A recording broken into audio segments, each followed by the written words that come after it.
et de pardonner.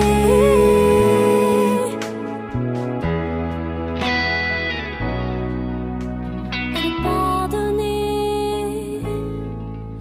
Et de pardonner. Et de pardonner. Et de pardonner.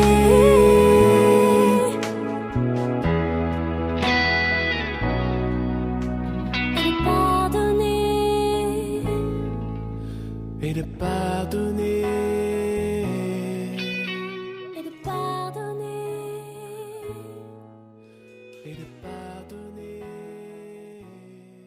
Et de pardonner. Et de pardonner.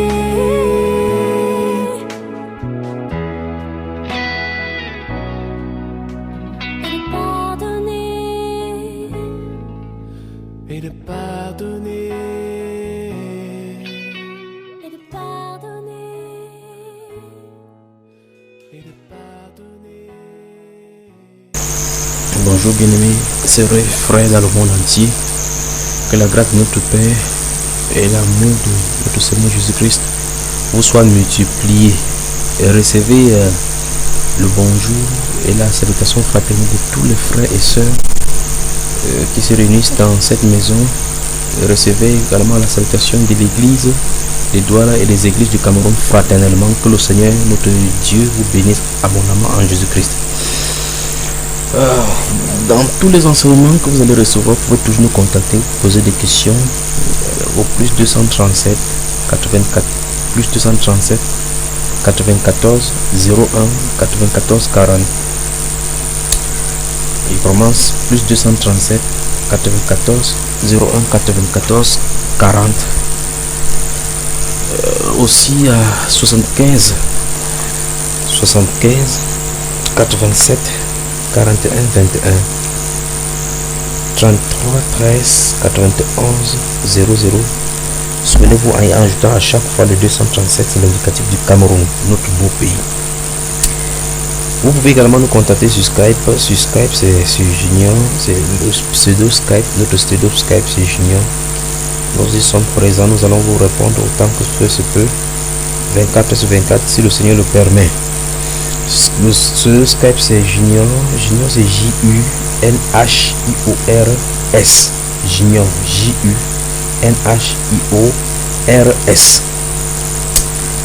Puis vous ajoutez le chiffre 3, donc Junior 3. Vous pouvez également nous contacter sur Yahoo Messenger avec ce même Junior là, 103 cette fois-ci. Et sur Yahoo, sur Skype, sur Yahoo, l'adresse Yahoo c'est Junior, J-U-N-H-I-O-R-S @yahoo.fr. Nous sommes connectés, nous allons vous répondre si vous posez votre question, quelle que soit la préoccupation. Que le Seigneur vous bénisse. Bien aimé, nous allons aborder un petit thème aujourd'hui et nous ne serons pas longs comme d'habitude. Nous ne serons pas longs comme d'habitude. Donc à tout moment, vous pouvez nous contacter, demander des enseignements, poser des questions. Donc aujourd'hui, je vais vous parler d'un petit sujet concernant le pardon. Le pardon. Le pardon, c'est un chemin à double voie, comme les autoroutes là, un chemin à double voie dont le véhicule roule en un sens ou dans l'autre. Vous pardonnez, vous êtes sur le chemin, sur le chemin qui part de A à B, sur le chemin de la paix. Alors le chemin B à A, c'est le chemin de la guerre. Donc la voie B à A, c'est le chemin de la guerre.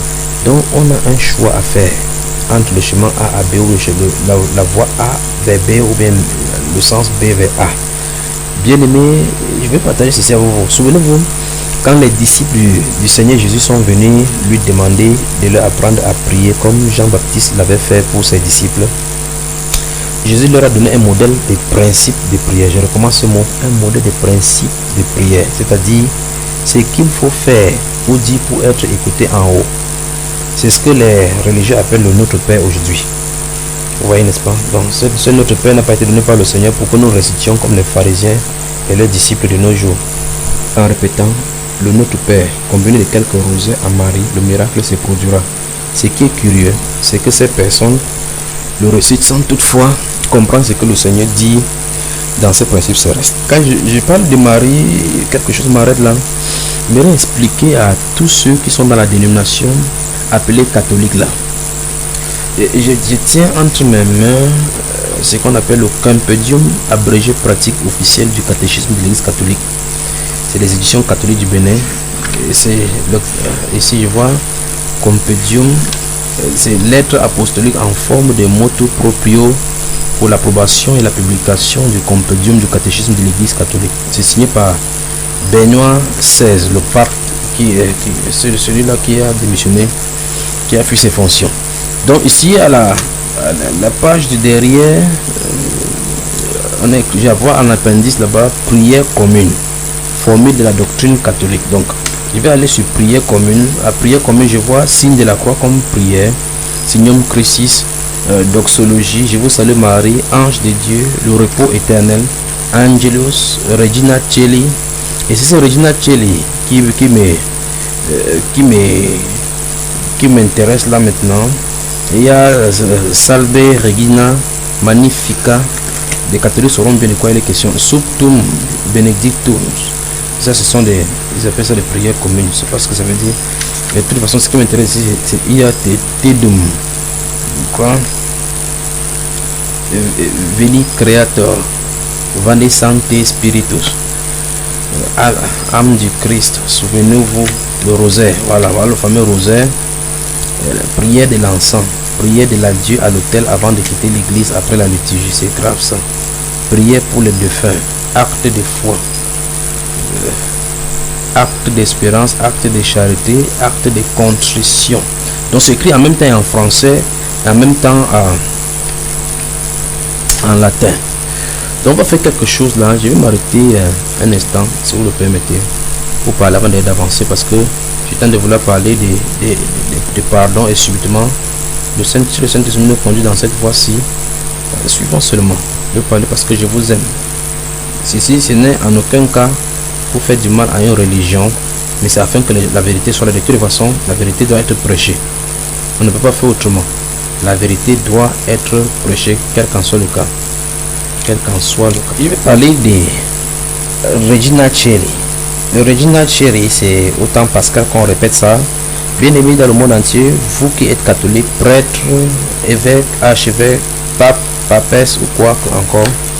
Voici ce qui est écrit dans le Regina Coeli pour vous qui êtes ancré dans la doctrine catholique. Écoutez très bien ce que ça dit. Ça dit Reine du ciel. Gardez l'expression Reine du ciel avec vous. Reine du ciel, réjouis-toi. Alléluia. Car celui qui te fut donné de porter. Alléluia. Est ressuscité comme il l'avait dit. Alléluia. Prie Dieu pour nous. Alléluia. Sois heureuse et réjouis-toi, Vierge Marie. Alléluia. Car le Seigneur est vraiment ressuscité. Alléluia. Prions Dieu qui par la résurrection de ton Fils, notre Seigneur Jésus-Christ, a bien voulu réjouir le monde. Nous t'en prions que par la Vierge Marie, sa mère, nous arrivions aux joies de la vie éternelle par le Christ notre Seigneur. Amen. Vous voyez les bêtises. Et tous en bas, on écrit la Salve Regina. Salut ô Reine Mère de miséricorde.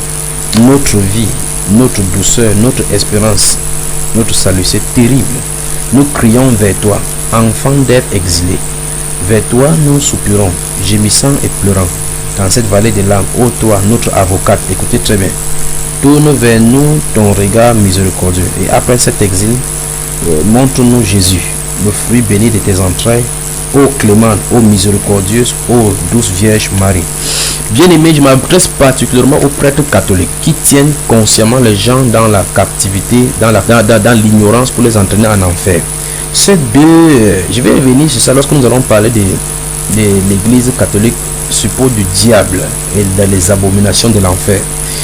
Dans cette Regina Coeli et les Salve Regina, nous voyons très bien une personne qu'on appelle Marie, qui commence à prendre les attributs de reine, de mère de miséricorde, de notre vie, de notre douceur, notre espérance, notre salut, notre avocate, miséricordieuse, la clémente.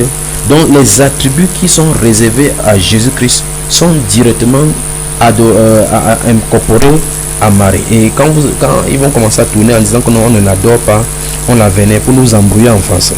On l'appelle ici Marie, donc il s'agit de Marie. Dans la Regina Coeli, c'est la Regina Coeli qui m'intéresse maintenant.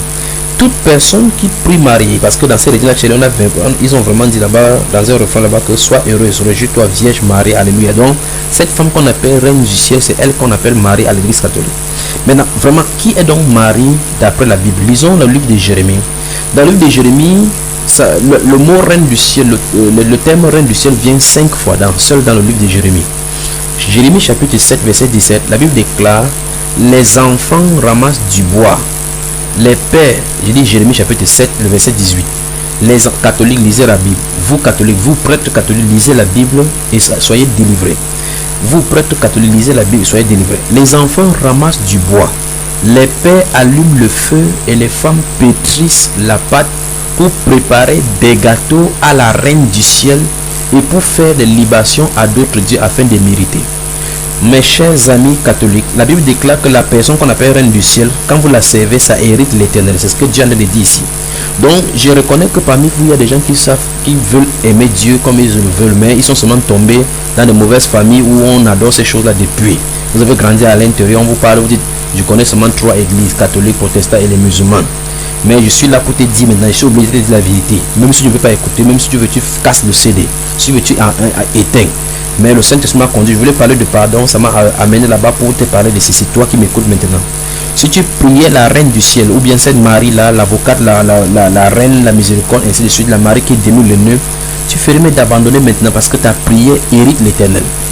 Dans Proverbe chapitre 29, le 28, verset 9, il dit: celui qui détourne son oreille pour ne pas écouter la loi, sa prière même est une abomination. Donc tu veux prier, tu te crées davantage de problèmes, tu crois que tu pries trop. Oh mon Dieu. Donc la Bible déclare ici que les enfants ramassent du bois, les pères allument le feu et les femmes pétrissent la pâte pour préparer les gâteaux à la Reine du ciel. Donc c'est une maison ici dont la mère est catholique, le père est catholique, les enfants sont catholiques, c'est une famille catholique qui hérite Dieu. Donc Dieu a dit dans cette version-ci, dans ces versets-ci, dans la Bible, dans ta Bible que tu as à la maison, ma chère amie, mon cher ami, que le simple fait que vous appartenez à cette religion-là, en priant ces choses-là, vous déshéritez Dieu par votre abomination. Donc il faut sortir de là. On va revenir sur vous. Il faut sortir de là. Vous ne pouvez pas aller là-bas sans prier, parce que tu ne peux pas là-bas sans respecter les doses, les normes de l'église. Ça veut dire que tu es désobéissant, parce que il est écrit que tu dois respecter les ordres de Rome. Rome a décidé ainsi, le pape a décidé ainsi, ton pape a décidé ainsi, donc tu es censé faire. Donc tu n'as que deux choix. Soit tu restes là et tu saches que tu es en train de désobéir à Dieu, et dans ce cas tu vas subir les châtiments qui sont réservés à la reine, à cette prostituée là, à l'église catholique, ou bien tu sors et tu subis les fourres, les moqueries de la famille et les persécutions. Le verset 44 il dit: mais nous voulons agir comme l'a déclaré notre bouche, offrir de l'encens à la Reine du ciel et lui faire des libations, comme nous l'avons fait nous et nos pères, nos rois et nos chefs dans les villes de Juda et dans les rues de Jérusalem. Alors nous avions du pain pour nous rassasier, nous étions heureux et nous éprouvions tout point de malheur. Ici les Juifs ont eu ont souffert de quelques manques, quelques problèmes. Si vous lisez le livre de Jérémie dans tout son contexte, vous allez voir qu'ils ont désobéi à Dieu. Et ils ne savaient pas justement que c'est justement en servant ces dieux-là qu'ils attiraient l'opprobre sur eux. Ici, ils ont dit à Jérémie que nous allons continuer à servir ces reines-là. Parce qu'au moins quand on servait, on avait quelque chose à manger. Maintenant que nous servons Dieu, qu'est-ce que nous avons? Et c'est exactement cela. Les gens partent servir d'autres dieux parce qu'au moins Satan répond vite. Dieu lui il est lent à répondre. Jérémie chapitre 44, le verset 18, il dit: et depuis que nous avons cessé d'offrir de l'encens à la Reine du ciel et de lui faire des libations, nous avons manqué de tout et nous avons été consumés par l'épée, par la famine. Ils ne comprennent pas que c'est le jugement de Dieu. Donc si vous avez servi Marie, il vous donne la nourriture, il n'y a pas de problème. Mais Dieu dit ici que vous l'irritez. Verset 19, d'ailleurs, lorsque nous offrons de l'encens à la Reine du ciel et que nous lui faisons des libations, est-ce sans la volonté de nos maris que nous lui préparons des gâteaux pour l'honorer et que nous lui faisons des libations? Vous voyez ça? Donc les hommes sont coupables. Prenez position, homme, toi qui me suis maintenant. Si ta femme est catholique et que tu es de l'autre religion, vous tous sortez de là et cherchez l'Éternel. Verset 25, il dit: ainsi parle l'Éternel des armées, le Dieu d'Israël. Vous et vos femmes, vous avez déclaré de vos bouches et exécuté de vos mains ce que vous dites. Nous voulons accomplir les vœux et que nous avons fait, offrir de l'encens à la Reine du ciel et lui faire des libations. Maintenant que vous avez accompli vos vœux, exécuté vos promesses, vous voyez, n'est-ce pas? Vous pouvez lire la suite de ce chapitre 45, verset 25. Donc Dieu va les traiter.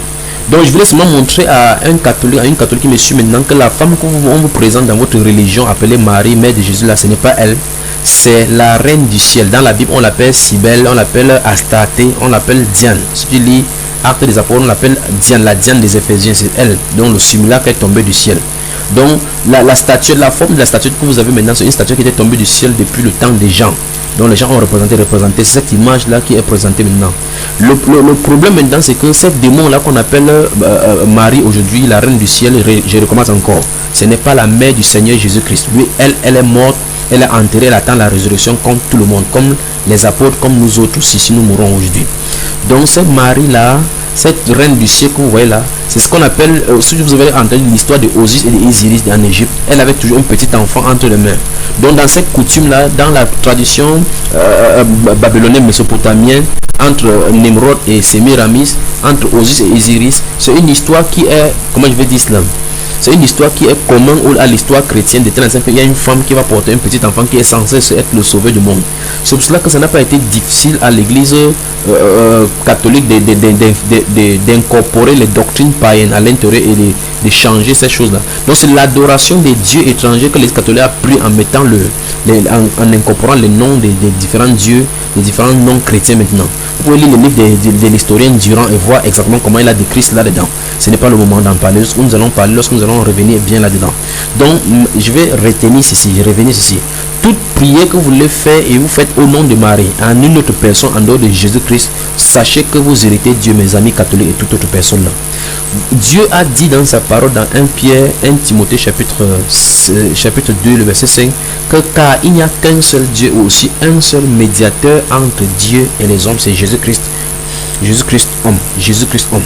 Donc, il n'y a pas de voix détournée au ciel que si la mère demande quelque chose au fils, le fils ne peut pas refuser. Souvenez-vous de ceci, vous qui êtes avec les pensées tordues de Rome là.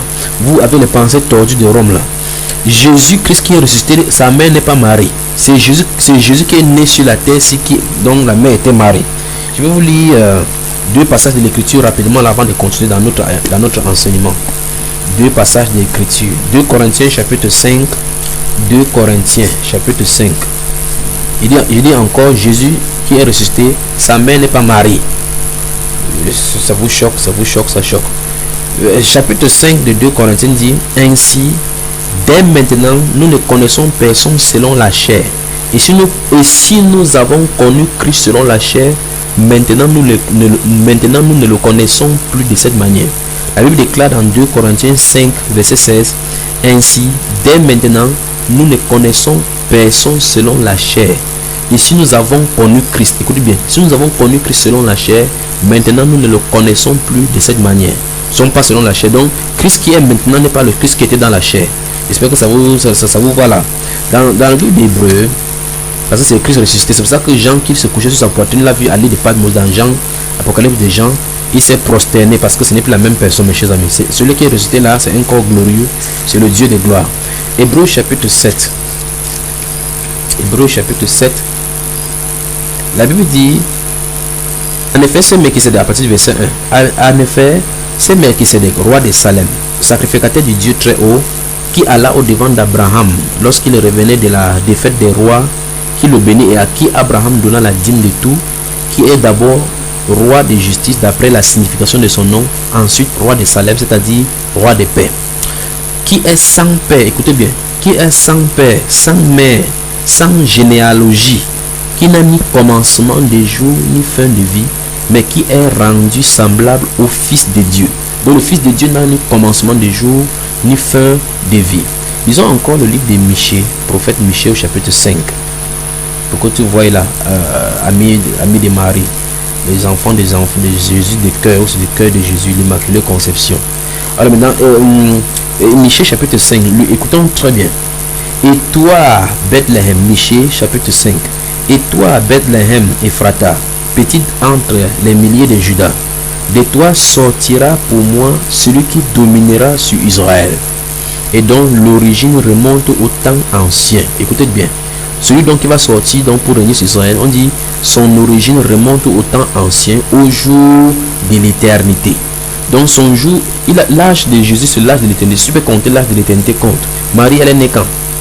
Donc Jésus, Dieu a seulement choisi Marie comme un canal par lequel il devait naître, selon qu'il avait dit que la Vierge devait enfanter. Si vous saisissez.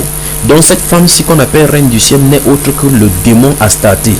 Le démon Osiris, Isis qui se cache dans cette démon terrible là qui fait que les gens l'adorent. Partout dans le monde, elle a apparu, les gens l'adorent. On a fait des lieux prier. À Lourdes, c'est elle qu'on va prier. Les démons. Et Dieu a bien dit qu'on ne fait aucune représentation. Dieu avait mis, merci Père, Dieu avait mis en garde les Israéliens. Dieu avait mis en garde les Israéliens contre toute forme d'idolâtrie. Lisons Deutéronome. Le livre de Deutéronome, chapitre, vous y êtes, Deutéronome, chapitre 4. Chapitre 4, à partir du verset 15, regardez bien. Deutéronome chapitre 4, à partir du verset 15 dit: puisque vous n'avez vu aucune figure le jour où l'Éternel vous parla du milieu du feu à Horeb, veillez attentivement sur vos âmes, de peur que vous ne vous corrompiez et que vous ne vous fassiez une image taillée. Écoutez très bien. Une représentation de quelque idole, la figure d'un homme ou d'une femme. Vous avez entendu? Que vous ne fassiez pas cela. Verset 16. De peur que vous ne vous corrompiez. Donc en faisant cela, vous vous corrompiez. Et que vous ne vous fassiez une image taillée. Vous ne devez pas le faire. Vous ne devez pas faire une représentation de quelque idole. La figure d'un homme ou d'une femme, vous ne devez pas le faire. C'est ce que Dieu dit. La figure d'un animal qui soit sur la terre. La figure d'un oiseau qui vole dans les cieux. La figure d'une bête qui rampe sur le sol. La figure d'un poisson qui vive dans les eaux au-dessous de la terre. Écoutez bien mes chers amis catholiques, parce que c'est ton âme qui est en jeu. Toi qui m'écoutes maintenant, si tu dis il n'y a pas de problème, mais ton âme est en jeu. Dieu sait pourquoi tu es tombé sur cet enseignement, parce que il sait pourquoi c'était destiné. Toi qui disais que tu ne connaissais pas la vérité, maintenant la vérité t'est donnée. Veille, verset 19 dit: veille sur ton âme, de peur que, levant tes yeux vers le ciel, écoutez bien la destination, levant tes yeux vers le ciel et voyant le soleil, la lune et les étoiles, toute l'armée des cieux, tu ne sois entraîné à te prosterner en leur présence et à leur rendre un culte. Ce sont des choses que l'Éternel ton Dieu a donné en partage à tous les peuples sous le ciel tout entier. Mais vous, l'Éternel vous a pris en vous et vous a fait sortir de la fournaise de fer de l'Égypte, afin que vous fussiez un peuple qui lui appartient en propre, comme vous l'êtes aujourd'hui. Vous y êtes. Donc Dieu a prévu ici que l'armée du ciel, il y a les armées dans le ciel, les gens dans le ciel, que si on tentait, on ne faisait pas attention, il devait entraîner les gens dans l'idolâtrie. Et c'est exactement ce qui est arrivé. Quand les gens ont tourné les yeux vers le ciel, Satan a commencé à inspirer. Les démons commencent à inspirer pour refléter leur œuvre sur la terre. Vous pouvez lire ça dans Actes chapitre 17 à 19, comment ils avaient fait des idoles jusqu'à ce que même l'apôtre Paul a failli être lapidé alors qu'il leur a dit la vérité. Donc, mais de toute façon, nous allons dire la vérité. Nous allons dire la vérité. Oh mon Dieu. Verset, chapitre 5 de Deutéronome. Deutéronome chapitre 5, verset 7 et 8 dit: tu n'auras point d'autre Dieu devant ma face. Tu ne te feras point d'image taillée, des représentations quelconques des choses qui sont en haut dans les cieux. Donc si Dieu dit que Marie est en haut dans les cieux, il dit clairement que tu ne dois pas faire ces représentations-là, ou bien même Jésus, même la croix ou quoi que ce soit, qui sont en bas sur la terre et qui sont dans les eaux plus bas que la terre. Tu ne te prosterneras, verset 9, tu ne te prosterneras point devant elles, et tu ne les serviras point. Aujourd'hui, il y a même des groupes, même des servants de la Marie, servants de la Sainte Croix Immaculée de Jésus, servants de Saint Sacré-Cœur. C'est grave. Et la Bible déclare que tu ne dois pas les servir. Donc mon cher ami, si tu as envie de suivre ceci et que tu es au couvent, sors de là. Si tu as envie de suivre, tu es dans un groupe catholique où on a parlé de l'enfant de Jésus, de quoi que ce soit, quel que soit le nom, sors de là parce que tu es en train de lutter contre Dieu. Il dit, verset 8, verset 9 encore, tu ne te prosterneras point devant elle et tu ne les serviras point, car moi, l'Éternel ton Dieu, je suis un Dieu jaloux qui punit d'iniquité des pères sur les enfants jusqu'à la 3e et la 4e génération de ceux qui me haïssent. Vous êtes donc, faites attention, mes chers amis, faites attention. Ne faites pas des choses comme ça et puis vous mourrez, vous allez en enfer. Tu es averti aujourd'hui. Tu es averti aujourd'hui. Tu ne diras jamais que tu n'avais jamais été averti. Tu ne diras jamais que tu n'avais jamais été averti. Le Saint-Esprit a permis que ceci vient entre tes mains. Lis maintenant Deutéronome chapitre 16, les versets 21 et 22. Écoutez très bien. Si les autres sont ambigus, ici c'est clair. En fait, la parole de Dieu est claire pour toute personne qui veut avoir de sa révélation. La Bible déclare, Deutéronome chapitre 16, versets 21 et 22 dit: tu ne fixeras aucune idole de bois à côté de l'autel que tu élèveras à Dieu, à l'Éternel ton Dieu. Verset 22. Tu ne dresseras point des statues qui sont en aversion à l'Éternel ton Dieu. Tu ne dresseras point. Tu ne dresseras point. Les statues que vous avez, quel que soit le nom, donnez le nom de Jésus, de Dieu Tout-Puissant, le statue du ciel. C'est terrible, même au Vatican, même, il y a des œuvres de Léonard da Vinci, un sataniste à l'intérieur. On a dessiné les serpents, dessiné les dragons, dessiné des tueurs, des divinités païennes à l'intérieur. Pas étonnant que ça s'appelle, Vatican s'appelle le Vatican, c'est-à-dire le serpent divin. Donc mes chers amis, sortez de cette abomination. Donc bien aimé, c'est parce que j'ai parlé de ces choses avant que le Saint-Esprit m'y a amené. Donc si vous priez la reine du ciel, vous invoquez Marie, sachez que Marie que vous invoquez n'est pas le mari de la Bible. C'est la reine du ciel, c'est une femme qu'on appelle reine du ciel, c'est un démon qui se passe, un démon féminin qui se passe pour la reine du ciel. Dans la Bible, on la trouve là-bas. Je vous ai donné les 5 passages de Jérémie où elle est mentionnée. Et la Bible déclare clairement au verset 18 que tous ceux qui le font héritent l'Éternel. J'espère que vous avez suivi Jérémie chapitre 7 verset 18. Donc vous avez un choix à faire. Soit vous continuez à servir votre Dieu Marie, ou bien là vous êtes en train d'hériter l'Éternel. Mais sachez que si vous faites ces choses, vous n'êtes pas chrétien. Vous n'êtes pas du tout chrétien. Tu te trompes. Tu es un adepte de Lucifer. Amen. Donc j'étais en train de dire à l'entrée ici que le Seigneur bénisse tous ceux qui écoutent ce message. J'étais en train de dire à l'entrée ici que lorsque les disciples sont venus demander à Jésus de leur apprendre à prier, il leur a donné un modèle de prière qu'on a appelé aujourd'hui, les gens de chemin de ce groupement catholique ont appelé le Notre Père, et ça a infesté les religions même maintenant pentecôtistes et évangéliques de telle enseigne. Quand ils finissent de prier, s'ils ne disent pas le Notre Père, ils ont comme l'impression qu'ils ont manqué quelque chose. Mais maintenant, comment les gens font? Ils croient maintenant qu'on va faire le Notre Père, on met un peu de Marie, un peu de Regina Celli, un peu de Salve Regina, ainsi de suite, et le miracle va se produire. Maintenant, ils ne comprennent pas que le principe que Dieu a donné dans ces Notre Père, là, il y a beaucoup de choses à apprendre. On n'a pas le temps d'entrer dans la décortication de cette prière là dans Matthieu chapitre 6. Prenons donc ce Matthieu chapitre 6. Je vous l'ai dit, prenons Matthieu chapitre 6 et observons ce que Jésus va dire. Matthieu chapitre 6. Lorsque les disciples sont venus demander de prier, vous pouvez lire dans la Marc, mais je prends Matthieu chapitre 6. Matthieu chapitre 6. Lisons à partir du verset. Matthieu chapitre 6, de 12. À partir du verset 12. Vous y êtes. Prenons à partir du verset 5. Lorsque vous priez, Matthieu chapitre 6, à partir du verset 5. Lorsque vous priez, ne soyez pas comme les hypocrites qui aiment à prier debout dans les synagogues et au coin des rues pour être vus des hommes. Je vous le dis en vérité, ils reçoivent leur récompense. Mais quand tu pries, entre dans ta chambre, ferme ta porte et prie ton Père qui est là dans le lieu secret, et ton Père qui voit dans le secret te le rendra. En priant, ne multipliez pas de vaines paroles, comme les païens qui s'imaginent qu'à force de paroles, ils seront exaucés. Ne leur ressemblez pas, car votre Père sait de quoi vous avez besoin avant que vous lui demandiez. Vous avez entendu ça, frère? Vous avez entendu ça, mon cher frère, ma chère soeur? Il dit, ne leur ressemblez pas, car votre Père sait de quoi vous avez besoin avant que vous lui demandiez. C'est ce que la Bible déclare. Donc Dieu connaît ce que ses enfants ont besoin. Verset 9. Voici donc comment vous devez prier. Écoutez très bien. Voici donc comment vous devez prier. Notre Père qui est aux cieux, que ton nom soit sanctifié, que ton règne vienne, que ta volonté soit faite sur la terre comme au ciel. Donne-nous aujourd'hui notre pain quotidien. Pardonne-nous nos offenses, comme nous pardonnons aussi à ceux qui nous ont offensés. Ne nous induis pas en tentation, mais délivre-nous du malin. Car c'est à toi qu'appartient dans tous les siècles le règne, la puissance et la gloire. Amen. Alors maintenant, bien aimé, je continue verset 15, 14 et 15. Si vous pardonnez aux hommes leurs sang, votre Père céleste vous pardonnera aussi. Mais si vous ne pardonnez pas aux hommes, votre Père ne vous pardonnera pas non plus vos offenses. Alors maintenant, voici donc le Notre Père qui est donné.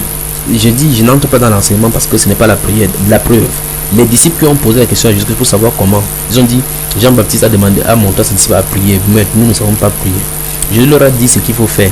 Remarquez que dès les actes des apôtres jusqu'à sa finir, vous ne verrez personne réciter ces bêtises que les gens récitent aujourd'hui en faisant, et puis ils font le signe de croix pour ouvrir les portes de leur vie énergétique aux démons, pour que les démons, les énergies puissent entrer en eux. Ils ne savent même pas ce que ce sont de faire. Donc ce que je suis en train de dire, c'est que le modèle que Jésus est venu ici, c'est un enseignement, et les disciples ont tout compris exactement. Les disciples ont posé des questions à Jésus et Jésus leur a donné cet enseignement. Ils n'ont jamais répété ça. Vous ne vous êtes jamais posé des questions pourquoi il n'y a plus jamais ça dans la Bible où les disciples se réunissent priant Vous avez besoin de peur. Vous avez besoin des ballons. Vous voulez composer un examen. Vous commencez à réciter des bêtises que notre Père qui est au ciel. Marie, Sainte Marie, Mère de Dieu, priez pour nos pauvres pécheurs. Car c'est quoi. Tu as besoin de pain. Tu dis Sainte Marie, Mère de Dieu, priez pour nos pauvres pécheurs. Qu'est-ce que ça a à voir avec le pain? Tu as besoin de ventilateur. Sainte Marie, Mère de Dieu, priez pour nos pauvres pécheurs. Qu'est-ce que le ventilateur a à voir avec cela? La prière, c'est une communication avec Dieu. Et Dieu a ses principes. Donc, c'est pas le moment de parler de ses prières. Justement, il dit donc que lorsque nous adressons devant Dieu, les gens prennent la prière aujourd'hui, commencent à prier. C'est notre Père. Ils ne comprennent pas. Ils ne s'arrêtent pas sur des versets 12, 14 et 15. Donc, beaucoup ne s'arrêtent pas sur les versets 12, 14 et 15. En lisant ces versets que je t'invite de parcourir doucement, il ressort de ces récitations-là que tu fais souvent, que tu dois pardonner parce que tu as besoin aussi d'être pardonné. D'où le sujet de cette exhortation, de cet enseignement. Tu as besoin de pardonner. Tu dois pardonner. Tu dois pardonner. Dis à toi-même que tu dois pardonner. Oui.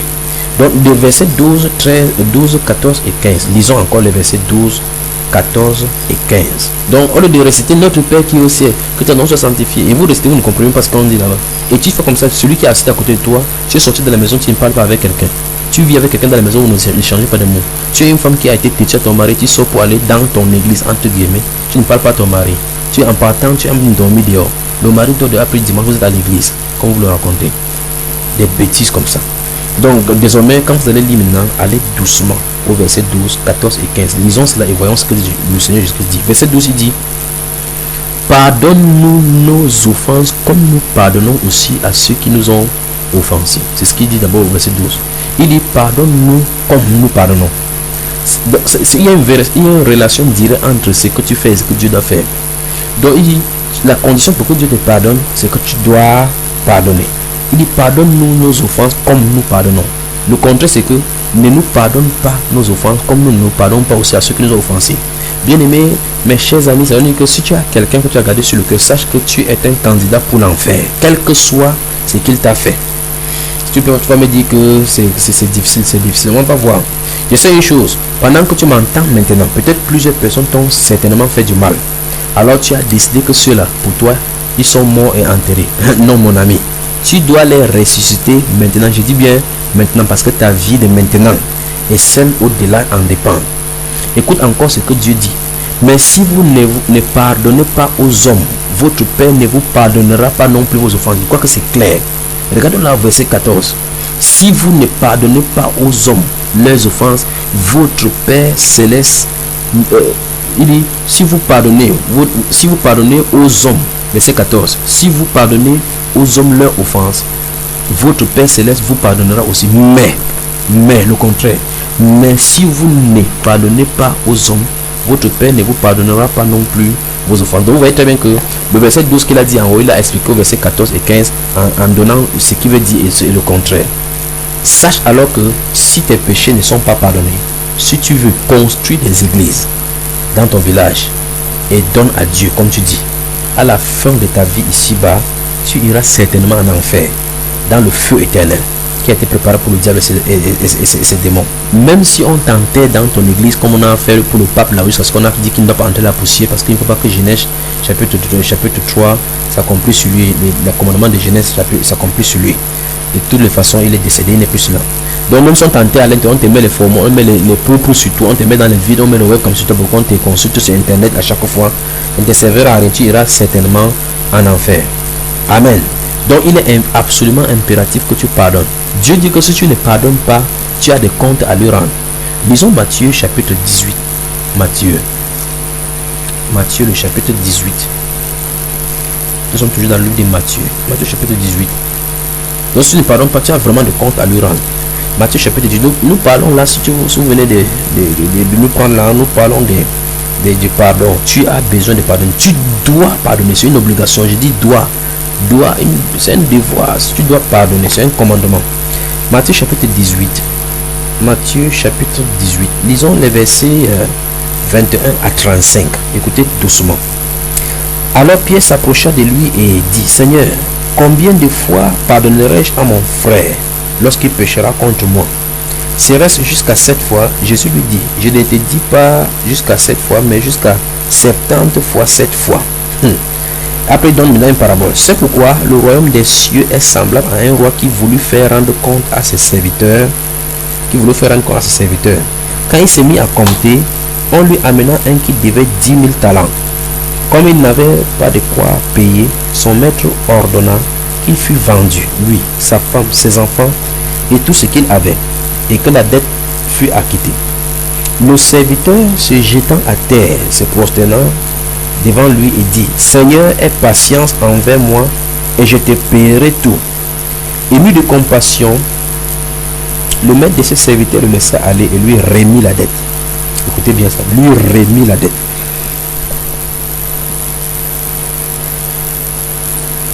Après qu'il fut sorti, ce serviteur rencontra un de ses compagnons qui lui devait 100 deniers. Il le saisit et l'étranglait en disant: Paie ce que tu me dois. Son compagnon, se jetant à terre, le supplia disant: Aie patience envers moi et je te paierai. Mais l'autre ne voulut pas et il alla le jeter en prison jusqu'à ce qu'il eût payé ce qu'il devait. Ses compagnons, ayant vu ce qui était arrivé, furent profondément attristés et ils allèrent raconter à leur maître tout ce qui s'était passé. Alors le maître fit appeler ce serviteur et lui dit: Méchant serviteur, je t'avais remis en entier ta dette parce que tu m'en avais supplié. Ne devais-tu pas aussi avoir pitié de ton compagnon comme j'ai eu pitié de toi? Et son maître, irrité, le livra au bourreau jusqu'à ce qu'il eût payé tout ce qu'il devait. Verset 35, écoutez bien aimé, c'est ainsi, c'est la même façon, c'est ainsi que mon Père Céleste vous traitera. Mon Père Céleste vous traitera si chacun de vous ne pardonne à son frère de tout son cœur. C'est terrible. Donc la Bible est en train de mettre en lumière ici le fait que quel que soit ce qui en est, tu as besoin de pardonner parce qu'il y a un pardon qui est plus grand qu'on t'a accordé. Jésus-Christ prend cette serviteur impitoyable qui avait 10 000 de dettes. On lui a remis ses dettes, il n'a pas pu remettre les 100 talents de dettes. Imaginez la proportion. Alors maintenant, transportons ça sur Jésus. Jésus t'a pardonné alors que tu étais des pécheurs. Est-ce que tu pouvais porter un seul poids de péché? Jésus-Christ t'a pardonné à la croix sans te demander de compte. Et parce que quelqu'un t'a fait quelque chose, tu lui gardes dedans. Oui, tu lui gardes dedans. Tu dis non, c'est parce que tu es en train de dire comme ça parce que tu ne sais pas le mal qu'on m'a fait. On va toujours te faire quelque chose. Oui. Peut-être tu es en train de m'écouter maintenant étant rejeté par ta famille. Jésus-Christ t'aime et ne peut pas te décevoir. Pardonne à ceux qui t'ont rejeté. Oh oui, pardonne. Pardonne mes chers amis. Dans Psaume 27, verset 10, il a dit: car mon père et ma mère m'abandonnent, mais l'Éternel me recueillera. Mais l'Éternel me recueillera. 1 Jean chapitre 3. 1 Jean chapitre 3. Je vais vous montrer, mes chers amis, dans le monde entier, le pourquoi vous devez pardonner et que c'est de votre intérêt de pardonner. Donc si tu es en train de m'écouter maintenant et que le Saint-Esprit te parle maintenant, tu dois te mettre à genoux et demander pardon à Dieu parce que tu as gardé les gens sur ton cœur. 1 Jean, le livre de 1 Jean chapitre 3, le verset 15. Écoutez très bien, vérifiez cela dans votre Bible. Quiconque hait son frère est un meurtrier. Et vous savez qu'aucun meurtrier n'a la vie éternelle demeurant en lui.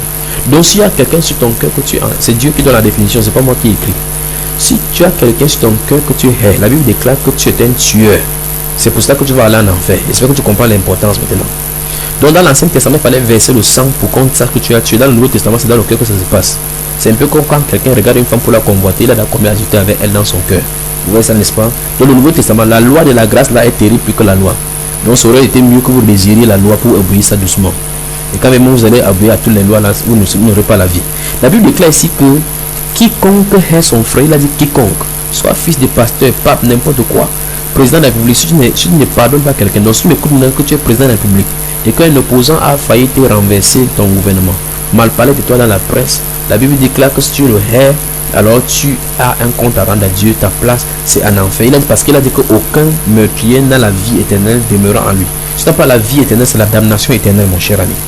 Donc la Bible déclare donc que si tous ceux qui haient leurs voisins, leurs prochains, sont des meurtriers, donc ils ont la tuer. Imaginez combien de personnes vous avez tué, mes chers amis.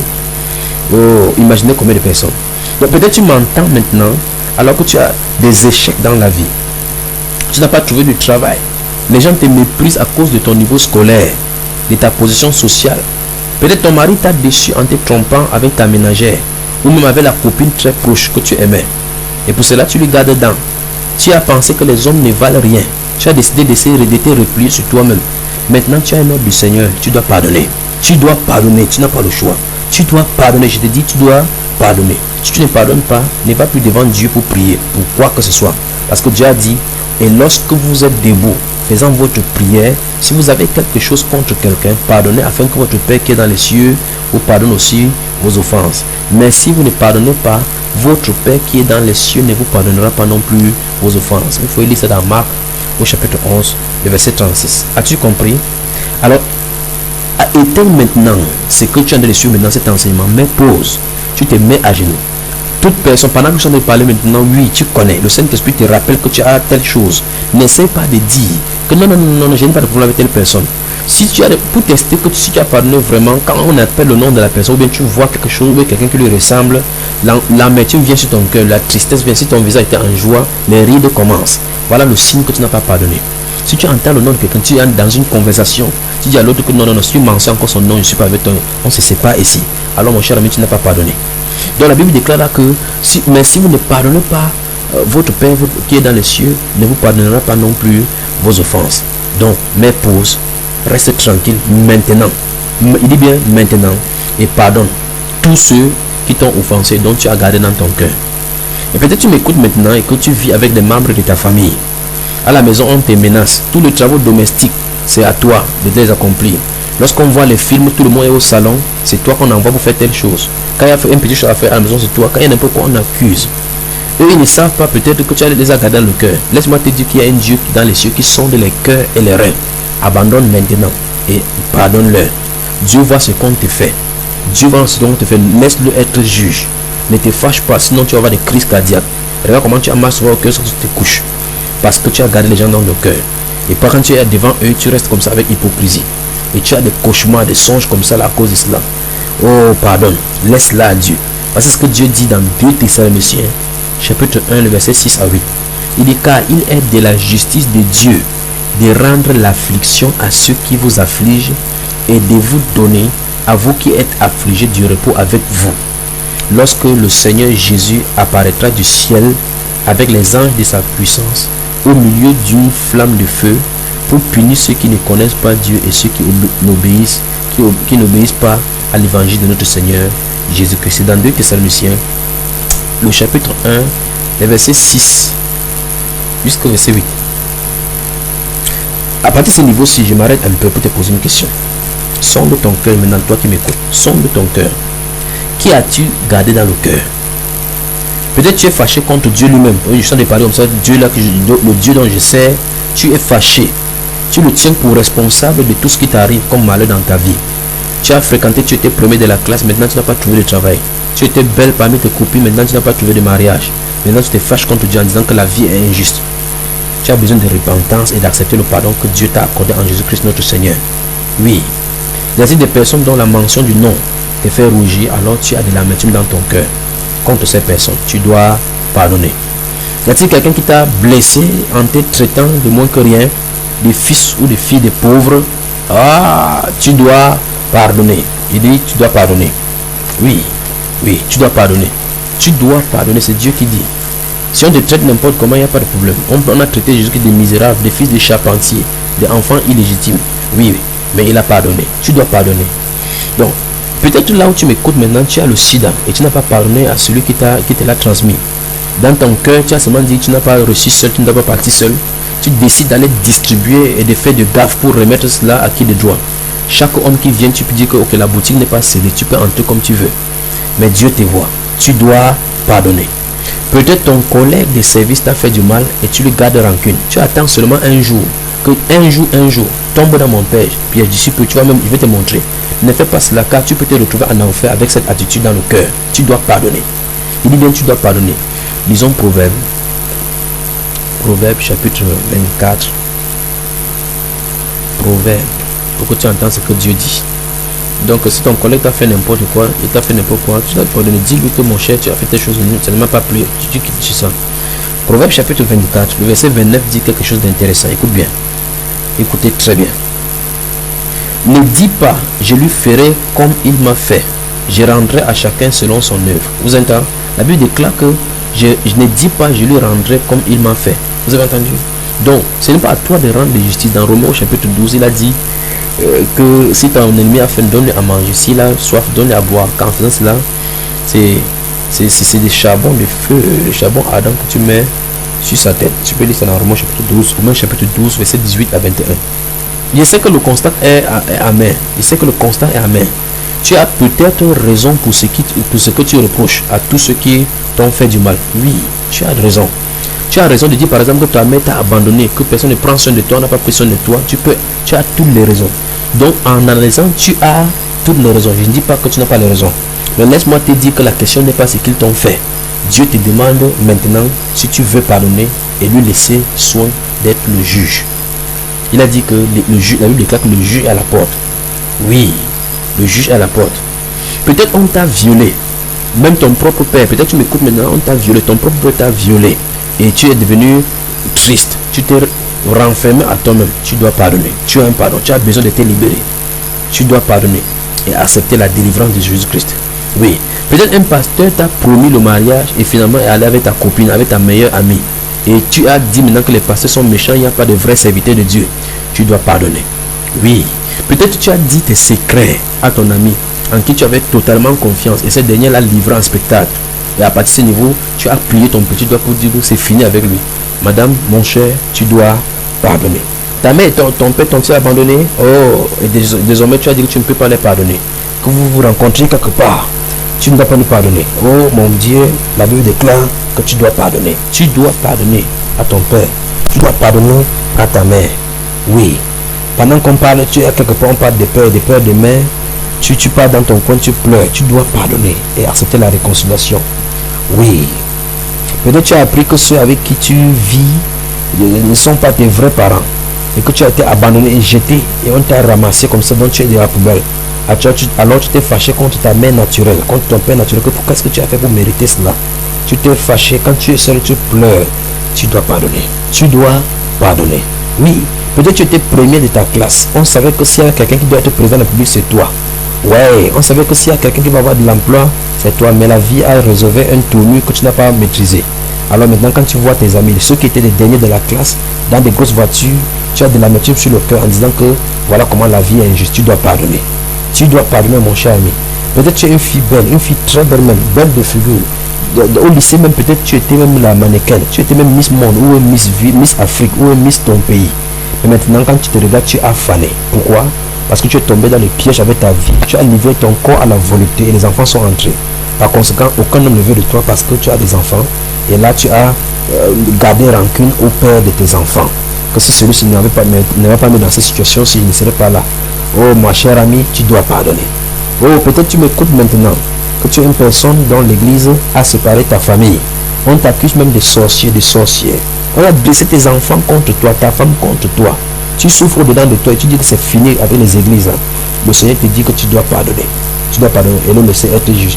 Peut-être tu vis avec ta soeur et son mari te harcèle sexuellement et tu as de l'amertume dans ton cœur contre lui. Oh mon Dieu, tu ne regardes plus ta soeur dans les yeux, tu ne regardes pas ta soeur, tu trouves des excuses pour fuir la maison. Tu as de l'amertume sur le cœur, la haine. Tu dois pardonner. Peut-être qu'il t'a même déjà violé, tu ne veux pas dire, tu dois aller te prosterner, tu dois pardonner. Souviens-nous, on t'a fait du mal. Je connais, Dieu aussi connaît qu'on t'a fait du mal. On ne demande pas qu'est-ce qu'on t'a fait pour que ça se passe ainsi. Là n'est pas la question.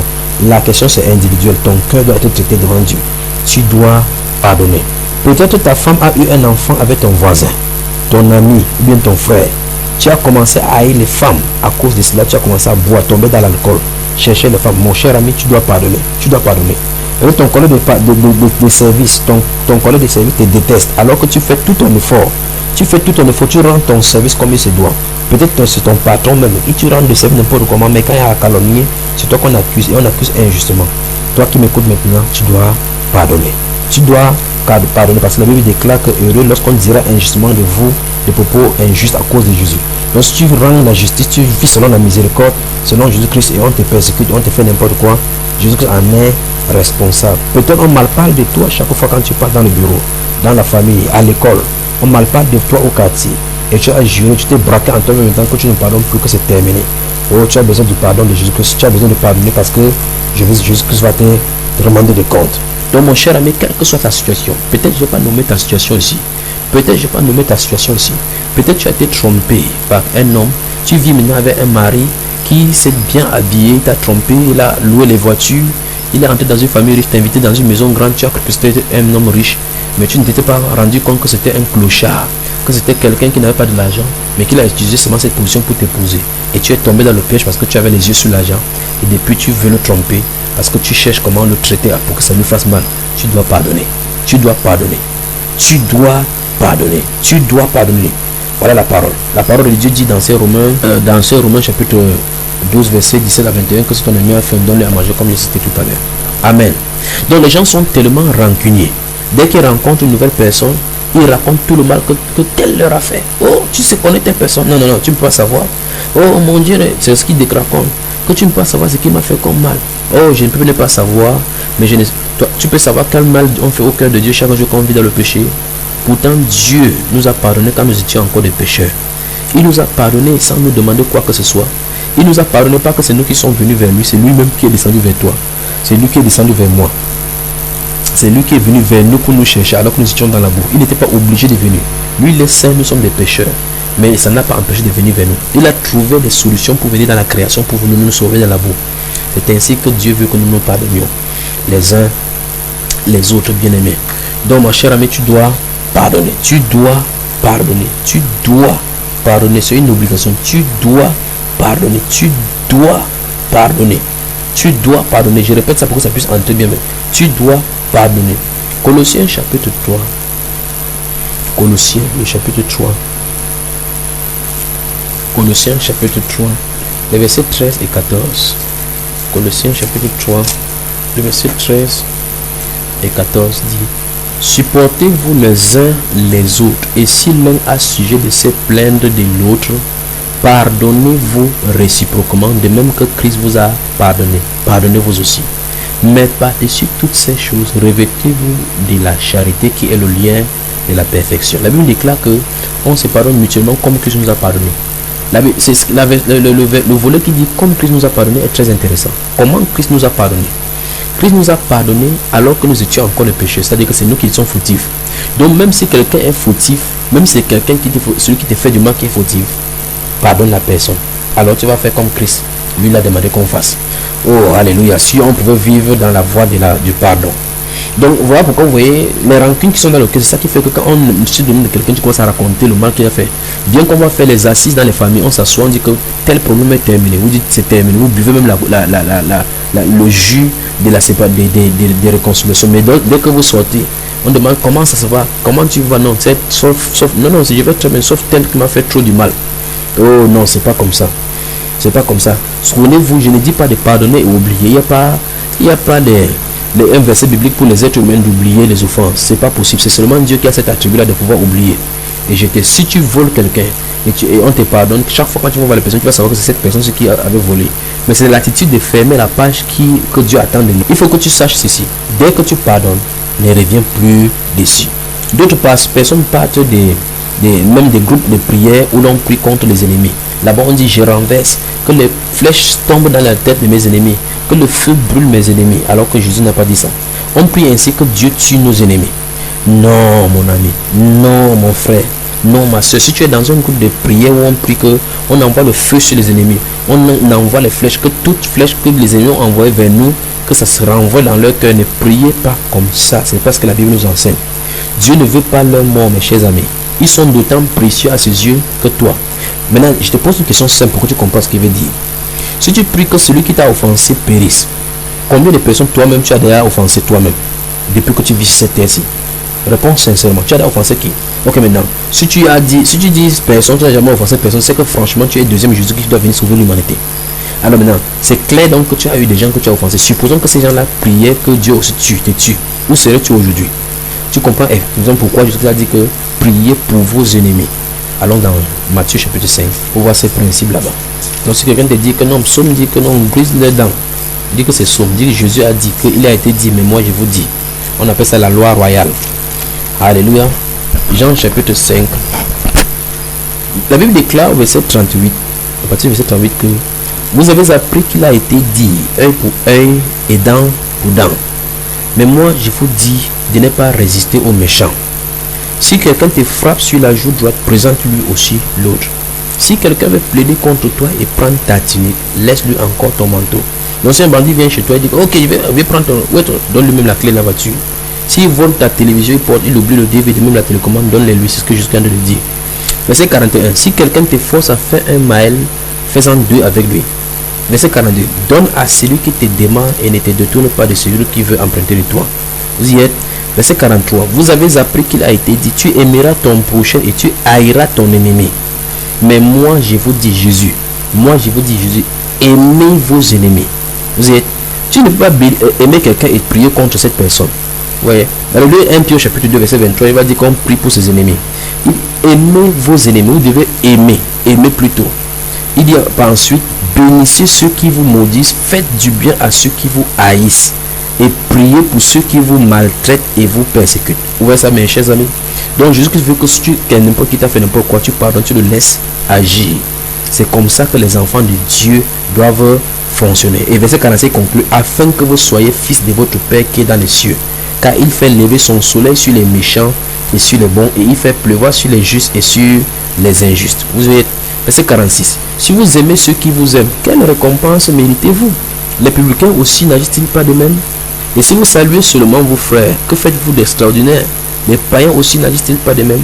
Soyez donc parfaits comme votre Père céleste est parfait. Vous avez compris le principe, n'est-ce pas? Donc Dieu dit que tu dois pardonner. Mon cher ami, ma chère soeur, mon cher frère, qui que ce soit, toi qui m'écoutes maintenant, tu dois pardonner. Pardonner. Écoute ça, que ça retienne dans ton esprit. Tu dois pardonner. Écoute ces chansons et je reviens tout à l'heure.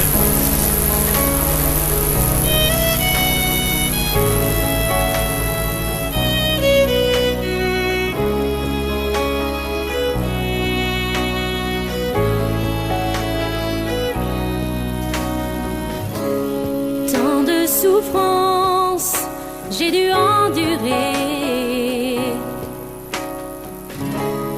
Toute cette violence qui m'a dévasté. J'ai longtemps espéré me venger. J'ai rêvé à mon tour de te renverser. Mais j'ai compris que ça ne rendrait pas ma dignité. Que détruire ne me ferait jamais guérir. Le seul moyen de m'en sortir, c'est d'oublier. Oublier tout le mal que tu m'as fait. Le seul moyen d'y arriver, c'est d'effacer. Effacer les blessures de mon passé et de pardonner, et de pardonner, et de pardonner, et de pardonner.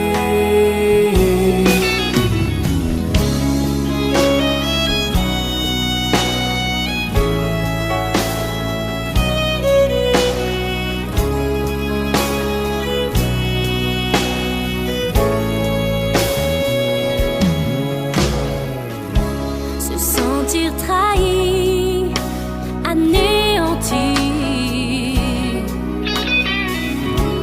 avoir tant de peine, succomber à la haine. Alléluia. Alléluia. Ma soeur, mon frère, les larmes qui te coulent aux yeux, ce sont les larmes du divin amour de Jésus qui inondent dans ton cœur pour te pousser à la repentance et au pardon. Oh, que Dieu nous vienne en aide. Merci Père. Merci parce que tu nous as accordé le pardon. Donc bien aimé, avant que nous allions dans cette petite pause musicale, je t'entends de parler de ceci. Même si tu es dans des groupes où tu es entré dans les groupes où on prie contre les ennemis, souviens-toi que ce n'est pas comme ça. Tu ne dois pas prier contre les ennemis. Et nous avons lu Matthieu chapitre 5 là, où Jésus a donné les lois. Ces lois à lui pour montrer cela. Regarde très bien, je lis ceci encore pour te montrer dans Proverbe chapitre 17. Proverbe chapitre 17, le verset 13. Prenons Proverbe chapitre 17, le verset 13. Proverbe chapitre 17, le verset 13 dit: de celui qui rend le mal pour le bien,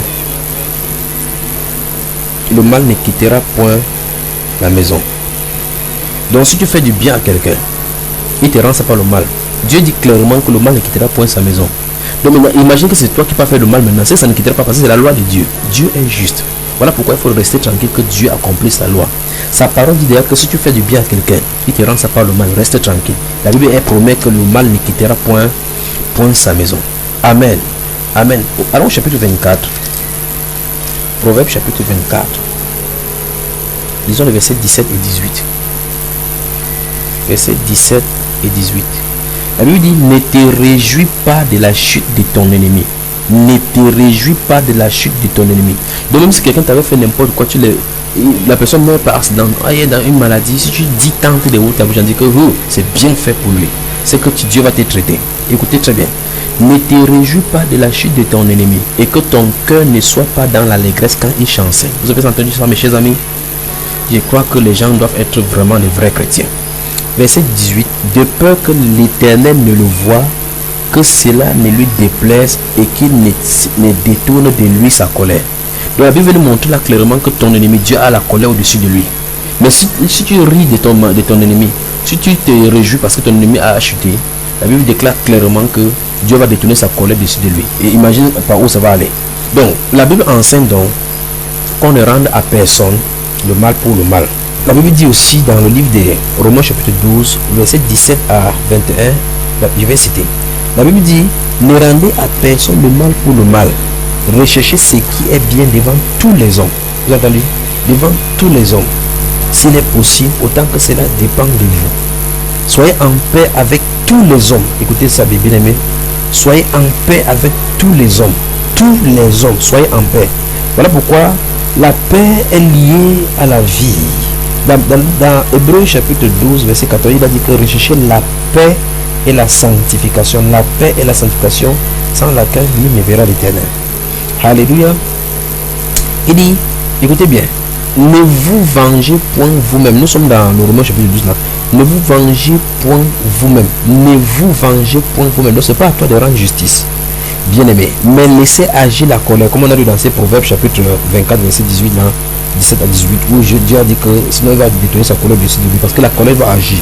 Il dit: ne vous vengez point vous-même, bien aimé, mais laissez agir la colère, car il est écrit: à moi la vengeance, à moi la rétribution, dit le Seigneur.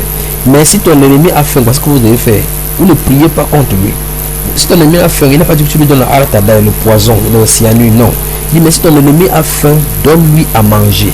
S'il a soif, donne-lui à boire. Parce que si c'était le principe des gens qui envoient le feu Bac Poussin, il devait dire que c'est l'occasion d'assommer, comme cette femme-là avait fait à Cicéria. Regardez. Mais si ton ennemi a faim, donne-lui à manger. S'il a soif, donne-lui à boire.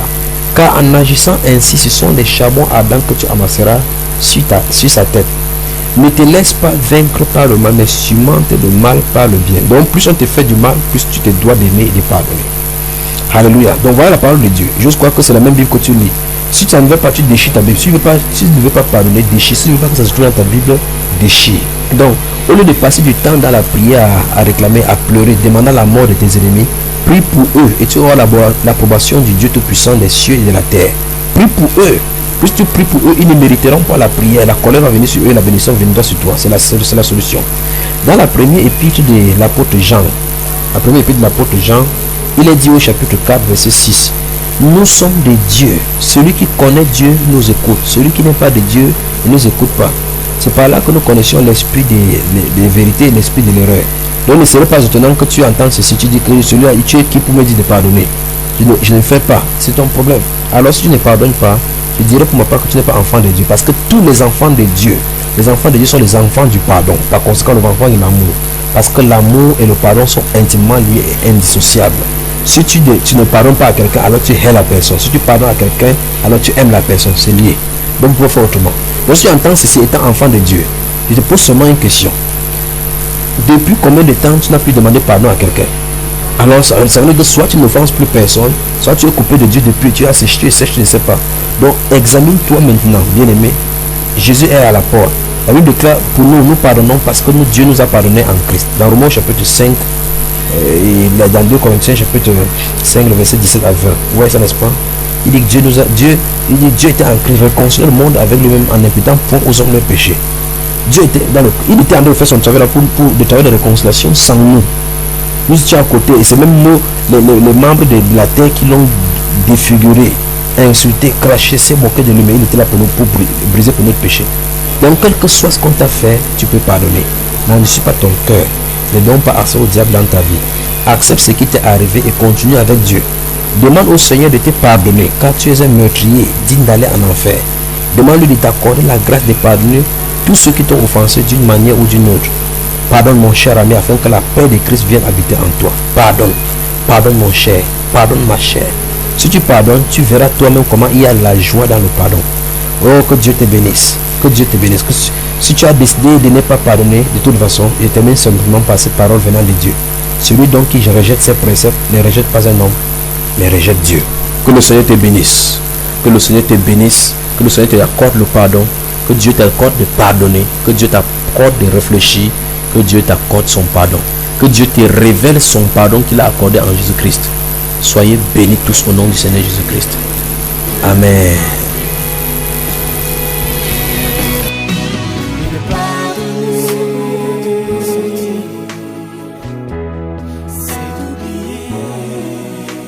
Et de pardonner.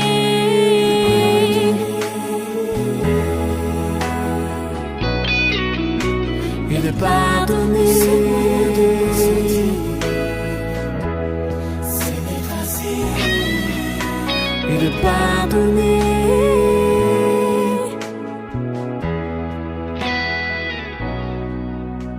Et de pardonner. Et de pardonner.